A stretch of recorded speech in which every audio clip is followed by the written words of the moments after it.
आपका? सविता सिंह।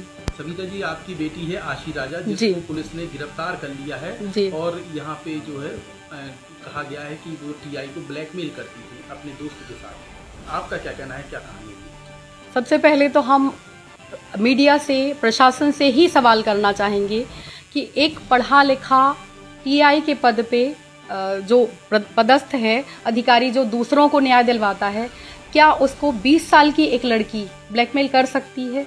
अगर ब्लैकमेल का मामला था तो क्या टीआई जो दूसरों के लिए काम कर रहे हैं, इतने बड़े पद पे हैं, पूरे जिले में उनका नाम था, क्या उनके लिए अगर कोई ब्लैकमेल कर रहा था, और उसमें भी एक लड़की, 20 साल की लड़की जिसके पास कोई पावर नहीं है, कोई सत्ता नहीं है, कोई बैकग्राउंड नहीं है, क्या वो लड़की उनको ब्लैकमेल कर सकती है? या इसका उल्टा हो सकता है कि लड़की से ऐसा कोई काम करवाने के लिए उसको प्रेशराइज किया जा रहा हो, या कुछ जबरदस्ती की जा रही हो कि तुम ये करो नहीं तो तुम्हारे ऊपर केस कर दिया जाएगा, तो उसने उसका विरोध किया।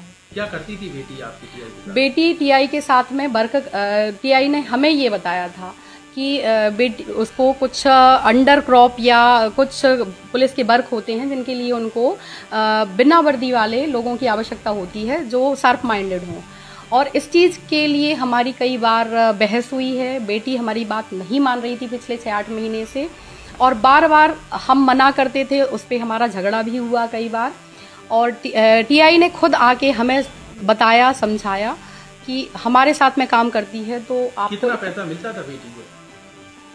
ऐसी कोई सैलरी नहीं थी, लेकिन कभी 25-30 हज़ार, कभी 50 हज़ार रुपये देते थे टीआई। हाँ, और गिफ्ट भी दिए हैं, ऐसी भी चर्चा है? हाँ, गिफ्ट बर्थडे पे गिफ्ट दिया था, सोने का नेकलेस जो 15 से 18 ग्राम का रहा होगा, जो पुलिस को दे चुके हैं हम, और एक दीपावली के आसपास इयररिंग्स गिफ्ट किए थे, जिसके लिए मतलब हमने मना किया था, और मीडिया में बार बार कह रहे कि डायमंड, पर डायमंड का नहीं, गोल्ड का था, और उसके लिए हमने बहुत बार मना किया था कि इस तरह के गिफ्ट आप नहीं दो।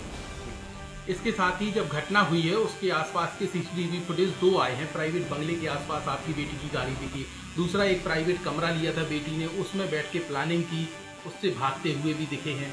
क्या थी वो कहानी? बंगले पे जाना, हम ये नहीं कहेंगे कि बंगले पे जाना कोई बड़ी बात है। हाँ, ये है कि घटना के 1 हफ्ते पहले से बेटी यहाँ पे नहीं थी। उसने यही बताया था हमें कि टीआई सर ने किसी काम के लिए उसको नोएडा भेजा था, वो और सोनू साथ में थे, तो हमें ज़्यादा फिक्र करने की आवश्यकता नहीं पड़ी। और घटना के करीब 1 से 1.5 घंटे पहले हमारी फ़ोन से बात हुई है, और हमने उससे फ़ोन पे, हमारी रिकॉर्डिंग भी आप चेक कर सकते हो, पुलिस ने चेक किया हुआ है, हमने उससे पूछा है कि तुम कब आ रही हो, तो उसने नहीं बताया कि हम आ चुके हैं, उसने यही बोला कि आ जाएंगे। और हमें ये मीडिया के द्वारा ही पता चला, पुलिस के द्वारा ही पता चला कि वो यहीं पे थी। तो टीआई के घर में जब उनको, अभी जो ये मुस्लिम्स वाला हुआ था, जब टीआई को हाथ में लगा था, तो हम खुद उनके बंगले पे उनको देखने के लिए गए थे। तो उनके घर पे जाना हमें कोई वो नहीं, क्योंकि काम की वजह से साथ में उनके रूम पे जाना। और दूसरा जो रूम की बात कर रहे हो, उसका हमें नॉलेज नहीं है कि ये पता है कि उसकी कोई फ्रेंड है जो वहाँ पे किराए से रहती थी, और अक्सर वो आसी ये बताती थी कि खुशबू के रूम पे हम लोग बैठे हैं। अब आपकी बेटी ब्लैकमेलिंग के केस में फंस चुकी है, आप कह रही हैं वो गलत फंसी है, कैसे न्याय मिलेगा? इसके लिए हम सबसे पहले मीडिया से अपील कर रहे हैं कि जो मीडिया में इतना गलत बताया जा रहा है, बोला जा रहा है, प्रशासन से अपील करते हैं कि प्रशासन भी सही तथ्यों को सामने लाए। पुलिस प्रशासन का हमने सहयोग किया है, बार बार सहयोग किया है। निवेदन कर रहे हैं हम प्रधानमंत्री जी से, मुख्यमंत्री जी से, कि अभी हाल ही में एक 8 मार्च महिला दिवस मनाया गया, बट हमने और हमारी बेटी ने महिला दिवस भी नहीं मनाया है।